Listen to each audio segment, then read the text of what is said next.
मित्रों, गुरुदेव के निर्देश से उनके कुछ विचार मैं आपको प्रस्तुत कर रहा हूँ। वर्षा ऋतु में समाहित है जीवन विद्या का प्रशिक्षण। भारत के ऋषि मनीषियों ने प्रकृति को चेतन सत्ता मानकर उसके साथ तालमेल बैठाते हुए जीवन यापन करने के सिद्धांत पर बल दिया है। इसी कारण भारत देश ज्ञान और विज्ञान के दृष्टि से विश्व गुरु और संसाधनों की दृष्टि से सोने की चिड़िया कहा जाता था। वर्षा ऋतु स्थूल क्रम में जल वृष्टि और सूक्ष्म में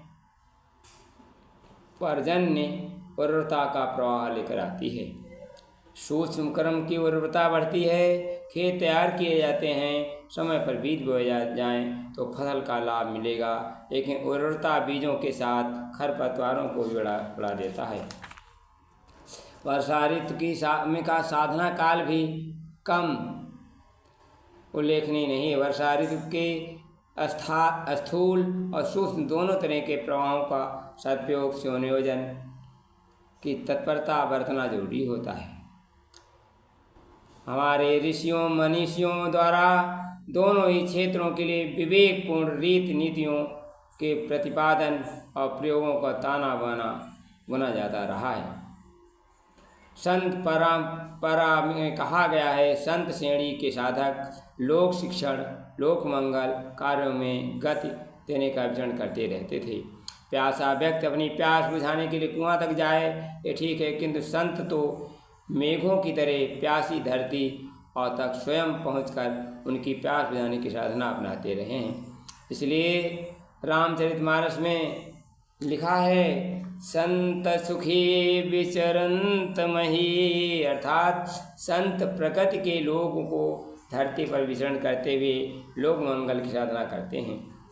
संत जनों की परंपरा पदयात्रा की रही है।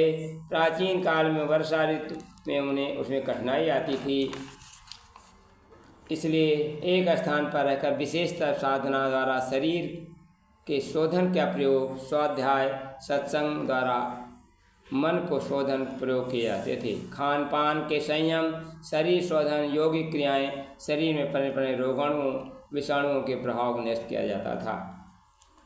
परम पूज्य गुरुदेव ने अपरम पूज्य गुरुदेव अपने 1 वर्षीय सन 1960 से 61 हिमालय प्रवास के संस्मरणों को सुनसान के सहचर नामक पुस्तक में लिखा है। रामचरितमानस के कृष्णगंधा कांड में भगवान श्री राम ने वर्षा काल का सहज घटित होने वाली घटनाओं का प्रेरणा से सुंदर बोध भाई लक्ष्मण को कराया है। बरसहि जलद भूमि नियराए, जथा नवहि बुध विद्या पाए। बरसने वाले बादल धरती के निकट आकर बरसते हैं, जैसे बुद्धिमान व्यक्ति विद्या प्राप्त करने पर भी विनम्र हो जाते हैं। बुद्धिमान व्यक्ति अपनी विद्या को सार्थक बनाने के लिए जन जन को उसे लाभान्वित करने के लिए प्रयास करते हैं।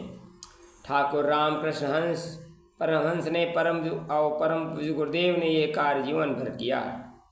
रामचरितमानस में स्पष्ट लिखा है, बूंद घात सही गिर कैसे, खल के वचन संत सहजैसे। वर्षा के बूंदों को आघात पर्वत सहजता से सह लेता है, इसी तरह दुष्ट पुरुषों के कट वचनों को प्रभाव संत सज्जनों पर प्रभाव नहीं पड़ता है। बड़े बड़े विद्वान विघ्न संतोषियों का व्यंग्य वचनों का आहत होते देखे जाते हैं। कुटिल व्यक्तियों के दुर्वचनों का सबसे अच्छा उत्तर यही है कि हम उनसे अप्रभावी साध लें। भूमि परत ढा भर पानी, जन जीवही माया लपटानी। वर्षा शुद्ध जल सवित्र जल होता है। बादल से बूंदें उसी शुद्ध रूप में झरती हैं, भूमि के संपर्क आने में मैली हो जाती हैं। सूक्ष्म जगत में एक गूढ़ घटना वर्षा काल को एक सामान्य दृश्य में कितनी सहजता से स्पर्श कर देती है। समिति समिति जल भरहि तलावा, जिम सद्गुण सज्जन पहिया।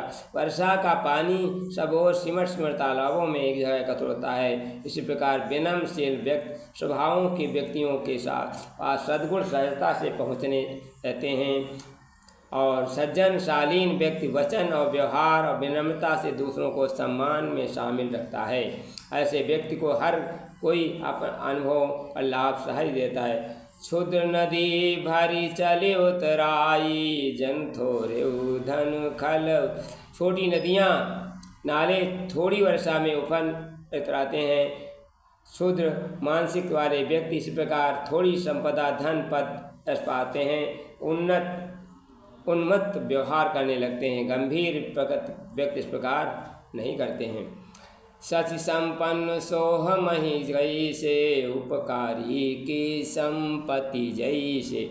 हरियाली सजी हुई भूमि उसी तरह शोभा पाती है जैसे उपकारी व्यक्ति की संपत्ति। कंजूस प्रकृति के व्यक्ति अपनी संपत्ति को छिपा कर रखते हैं। हरियाली का सुंदर वर्णन देखिए। तुलसीदास जी कहते हैं, कृषि निवारहि चतुर किसाना, जिमि बुध तजहि मोह मधुमाना। और चतुर किसान फसल को निराई करते हैं। समझदार व्यक्ति मनोभूम को भरने के दोषों लोभ मोह अहंकार आदि को सफलतापूर्वक उखाड़ते रहते हैं। यह प्रसंग रामचरितमानस संदर्भ में आदि साधक गण वर्षा काल साधना प्रकृति को सहज घटित होने वाली घटनाओं को शिक्षण लेते हैं। धन्यवाद। है हमारा अमर हमारी देव संस्कृति, जो अमृत की वर्षा करती है। जो मृतक तुल्य जीवन जीते, उनमें नव चेतना भरती है। धन्यवाद।